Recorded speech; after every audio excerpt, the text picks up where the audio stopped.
రాజులో ఎలాంటి తప్పు లేదు, రాజు నిర్ణయంలో తప్పు లేదు, రాజు ఆలోచనలో తప్పు లేదు, రాజు చేసినటువంటి పని చాలా గొప్పది. కానీ రాజు పక్కన కొంతమంది చెంచాగాళ్ళు ఉంటారు. చెంచా ప్రతి గిన్నెలో ఉన్నటువంటి ఆహారాన్ని ఏం చేస్తుందండి, ఖాళీ చేసేస్తుంది.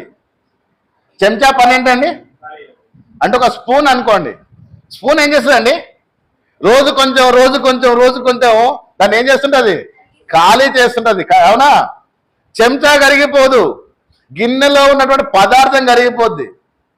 అలాగే ఈ చెంచాగాళ్ళు ఏం చేస్తారంటే వాళ్ళు అలాగే ఉంటారు, వాళ్ళు ఎక్కడికి పోరు. కానీ వాళ్ళు ఏం చేస్తుంటారంటే మంచి పదార్థములన్నిటినీ తోడేస్తూ ఉంటారు. అవునా?